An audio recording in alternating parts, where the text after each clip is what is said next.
The lord. దేవునికి స్తోత్రాలు. నేను pastor Ratna Maitra from praise God ministry. ఈ రోజున యేసయ్య మన కోసం వాగ్దానాన్ని ఏర్పాటు చేశారో ఒకసారి చూద్దాము. ప్రకటన గ్రంథము 3వ అధ్యాయము 4వ వచనము. అయితే తమ వస్త్రములను అపవిత్రపరచుకొనని కొందరు సార్దీస్లో నీ యొద్ద ఉన్నారు. వారు అర్హులు కనుక తెల్లని వస్త్రమును ధరించుకొని నాతో కూడా సంచరించెదరు.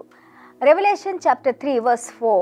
You have a few names even in Sardis who have not defiled their garments, and they shall walk with me in white, for they are worthy. దేవునికి స్తోత్రాలు.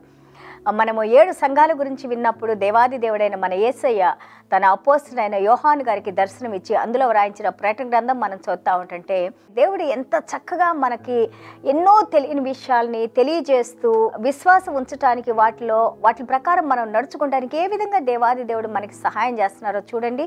7 సంఘాల గురించి రాస్తూ ఆ సంఘాల్లో జరిగిన ఆ యొక్క ఏదైతే వాళ్ళు చేయరాని కార్యాలు చేశారో అవి మనం చేయకూడదని, అలాగే వాళ్ళు ఏమి చేసి దేవుని మెప్పు పొందారో అవి మనం చేసినప్పుడు ఏ విధంగా దేవుని రాజ్యవారసులుగా దేవునిలో మనము ఆ యొక్క జీవించి ఉంటామో మన యేసయ్య మనకి తెలియజేస్తూ ఉన్నారు.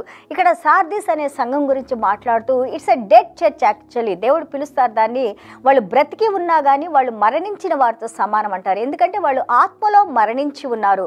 ఈ రోజున మనం చాలామంది క్రిస్టియన్స్ని మనల్ని మనం ప్రశ్నించుకోవాలి. దేవుని తెలుసు అనుకున్న మనము, లేకపోతే దేవుని రాజ్య వారసులు అనుకున్న మనము, దేవుని రక్షణలోకి వచ్చిన ఉన్నాం మనము, దేవునికి ఆ యొక్క విలువిచ్చి గౌరవాన్ని ఇచ్చి దేవుని ప్రేమిస్తూ ఉన్నామా? దేవుని ఆత్మలో మనం జీవిస్తున్నామా? దేవుని ఆత్మలో మనం నడుచుకుంటున్నామా? ఒకవేళ నడుచుకోకపోతే మన ఇష్ట ప్రకారంగా మన జీవితాన్ని జీవిస్తూ ఉంటుంటే దేవుడు మనల్ని ఇక్కడ ప్రశ్నించుకోమని దానిలో నుంచి మళ్ళీ కరెక్ట్ చేసుకొని నడవమని దేవుడు ఈ రోజున మనకి తెలియజేస్తున్నారు.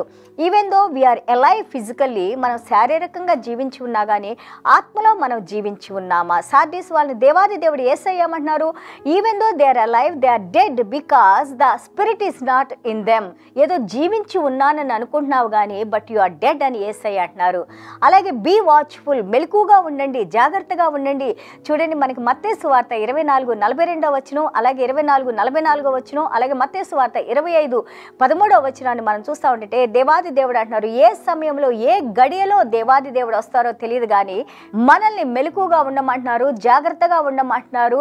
ఈ యొక్క మనం వేచి ఉన్న సమయంలో, దేవుని కోసం వేచి ఉన్న సమయంలో సంఘ వధువుగా తన యొక్క పెండ్లి కుమారుని కోసం ఏ విధంగా మనం వేచి ఉన్నామో ఈ సమయంలో మనల్ని మనం శుభ్రపరచుకుంటూ దేవుని వాక్యంతో పరిశుద్ధాత్మ దేవుని యొక్క భయభక్తిలో మనం నడుస్తూ మనము ఆ నిత్య జీవులకు ప్రవేశించడానికి ఇక్కడే మనల్ని ప్రిపరేషన్లో దేవుడు తయారు చేస్తూ ఉన్నారు.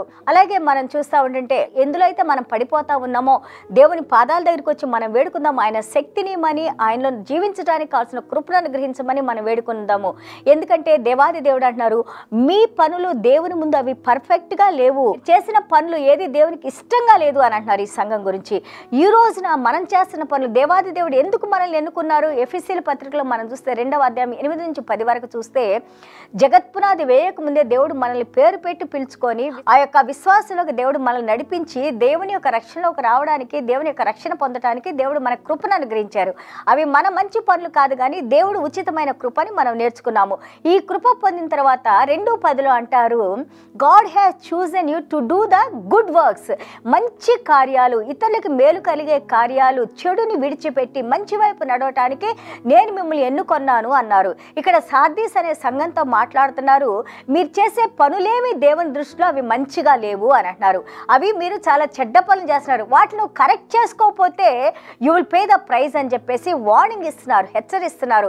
ఈ రోజున ఒకవేళ మనం ఎక్కడైనా కానీ మేబీ వీ డోంట్ నో, ఒకవేళ మనం దేవుడు తెలుసుకొని దేవుని ప్రేమించకుండా దేవుని విడిచిపెట్టి అలాగే దేవుడు చేయమన్న పనులేం మనం చేయకుండా ఉంటుంటే ఈరోజు మనల్ని మనం కరెక్ట్ చేసుకుంటానికి మనతో ఈ వాక్యంతో మాట్లాడుతూ ఉన్నారు. చూడండి, ఆదికాండం 17:1 చూస్తే దేవుడు అంటున్నారు అబ్రహాం గారితో, అబ్రామా, I am the almighty God, you walk before me blameless, నిందారహితంగా నా ముందు నడువు అన్నారు. అలాగే నోవా గారిని దేవుడు కలిసినప్పుడు ఆదికాండం 6వ అధ్యాయంలో Noah is a blameless man అన్నారు, రైచియస్ మ్యాన్ అన్నారు.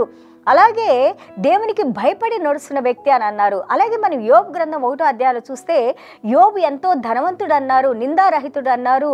ఇంత ధనమున్నా కానీ ఆ యొక్క చెడుతనాన్ని విడిచిపెట్టి మంచి మార్గంలో నడుచుకున్న వ్యక్తి అని అన్నారు. ఈ రోజున దేవుడు నీ గురించి నా గురించి మాట్లాడేటప్పుడు మన పేరుని జీవగ్రంథంలో రాశారు. మన గురించి దేవుడు మాట్లాడేటప్పుడు ఈ మాటలే మాట్లాడాలి. బ్లేమ్లెస్గా నడుస్తున్న సంఘం ఇది, అలాగే తప్పు చేయకుండా తప్పుని కరెక్ట్ చేసుకొని మంచి మార్గంలో నడుస్తున్న నా బిడ్డలని దేవుడు మన గురించి సాక్ష్యం చెప్పే విధంగా ఉండాలి. అలాగే ఆ యొక్క మన పేర్లు రాసుకున్న దేవుడు మన గురించి ఆయన గర్వించే విధంగా ఉండాలి. కానీ మనం కింద పడిపోతూ ప్రతిరోజు ఎన్ని సంవత్సరాలైనా కానీ మార్పు లేని జీవితాలు మనం జీవిస్తూ ఉంటే అది దేవునికి సంతోషకరమైనది కాదని ఇక్కడ మనకు తెలియజేస్తూ ఉన్నారు. చూడండి, గలతీలు 5:9లో మనం చూస్తుంటే ఇంత పెద్ద పిండిలో ఒక చిటికెడు మనం ఈస్ట్ వేస్తే ఏమైపోద్ది, అదంతా కూడా పులిసిపోయిద్ది. అలాగే ఇంత పెద్ద కుండడి పాలల్లో మనము ఒక చిన్నది ఏదైనా వెనిగర్ లాంటిది వేసామనుకో ఏమవుతాయి, మొత్తం కూడా ఇరిగిపోతాయి. అలాగే నువ్వు ఎంత పరిశుద్ధంగా ఉండి నువ్వు జీవిస్తూ ఉన్నప్పుడు, నీలో పాపం చేరినప్పుడు ఈ పరిశుద్ధతలోంచి ఏమైంది, పాపం మనల్ని ఏం చేస్తుంది, అది మరణం వైపు దారితీస్తూ ఉంటుంది. కాబట్టి మనకు 1 యోహాను 2వ అధ్యాయం 1వ వచనంలో దేవాది దేవుడు అంటారు, మనకు ఒక న్యాయాధిపతిగా ఆయన మన కోసం ప్రార్థన చేస్తూ ఉన్నారు. దివారాత్రులు నీ కోసం నా కోసం యేసయ్య ప్రార్థన చేస్తూ ఉన్నారు. మనకి యేసయ్య పరిశుద్ధ రక్తం మనకి అవైలబిలిటీ ఉంది. దేవునికి స్తోత్రాలు. మనం కృపా సమయంలో ఉన్నాము.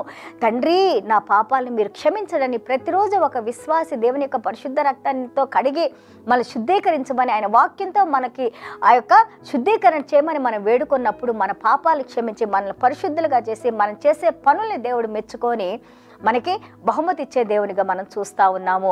Believe in God and receive the Holy Spirit and do the works of God. మనం యేసు విశ్వాసం ఉంచాలి. అలాగే పరిశుద్ధాత్మ దేవుడు అనే ఆత్మ వరాన్ని మనం పొందాలి. అప్పుడు మనం చేసే పనులు పర్ఫెక్ట్గా చేయడానికి పరిశుద్ధాత్మ దేవుడు సహాయం చేస్తూ ఉంటారు. And also great faith. మనకి విశ్వాసం మామూలు విశ్వాసం కదా, యేసయ్యలో గొప్ప విశ్వాసం కలిగి ఉండాలి. అప్పుడు మనం గొప్ప కార్యాలు చేయడానికి దేవుని వాక్యం మనకి సహాయం చేస్తూ నడిపిస్తూ ఉంటుంది. ఈ రోజున మనము దేవుని పాదాల దగ్గర వేడుకుందాం పశ్చాత్తాపడి. ఎందుకంటే యేసయ్య కనికరం కలిగిన దేవుడు, మనల్ని ప్రేమించే దేవుడు, మనకి సహాయం చేసే దేవుడు మనతో ఉన్నారు. ఈ కృప, ఈ సహాయం దేవుడు మనకు అనుగ్రహించాలని చిన్న ప్రార్థన చేసుకుందాం. యేసయ్య మీకు వందనాలు, స్తోత్రాలైనా. Thank you Lord Father God. Teach us Lord how to be watchful నాడు. మెలకుగా ఉండి మేము ప్రార్థించిన ఆయన ప్రభా, మా పనులు పర్ఫెక్ట్గా ఉండిన ఆయన ప్రభా, మీరు ఆ 7 సంఘాలతో మాట్లాడిన ఆ యొక్క తండ్రి ప్రభా, యొక్క మెచ్చుకున్న మాటలు నాయన, అలాగే ఏవైతే చేయొద్దన్నారో అవి మేము చేయకుండా నాయన, అలాగే ఆ రివార్డ్స్ అన్ని 7 సంఘాలకి మీరు ఉంచిన ఆ బహుమతులు నాయన ప్రభా, ఇదిగో ప్రైజ్ గాడ్ మినిస్ట్రీగా నాయన, మీ రివార్డ్స్ పొందే సంఘంగా నాయన, మీ వాక్యానుసారంగా జీవించే సంఘం నాయన, ఎత్తబడే సంఘం ఉండే సంఘంగా నాయన ప్రభా, మమ్మల్ని మా కుటుంబాన్ని అలాగే వాక్యాలు వింటున్న ప్రతి ఒక్క బిడ్డ ఏ దేశం నుంచి నాయన ప్రభా బిడ్డలు వాక్యాలు వింటున్నారో వారిని, వారి కుటుంబాలని నాయన, వారికి ఉన్న సమస్తాన్ని మీరు దీవించిన ఆయన, మా ప్రతి పాపాన్ని, శాపాన్ని, దోషాన్ని, దుర్నీతిని మీ పరిశుద్ధ రక్తంతో కడిగి వేసిన ఆయన ప్రభా, మాలో ఉన్న ప్రతి దోషాన్ని తీసివేసిన ఆయన, మీ ఆత్మను ఎల్లవేళలా మాతో ఉంచిన ఆయన ప్రభా, ఇదిగోనైనా మా గురించి మీరు తండ్రి సన్నిధానంలో తండ్రి చెప్పే విధంగా నాయన, గర్వించే విధంగా నాయన, మీ మనసుని ఇష్టపెట్టే సంఘంగా నాయన, ఇష్టపెట్టే బిడ్డలుగా మమ్మల్ని దీవించి నాయన, మీ పరలోక రాజ్యపు వారసులుగా నాయన ప్రభా, మీ దగ్గర నుంచి రివార్డ్ తీసుకునే బిడ్డలుగా నాయన, మంచి ఆరోగ్యాలతో, దీర్ఘాయుష్తో, శాంతి సమాధానాలతో దీవించి నడిపించమని యేసయ్య దివ్యమైన నామములో తండ్రి ఆశీర్వదించి ప్రార్థన చేస్తున్నాం తండ్రి. ఆమేన్. God bless you all.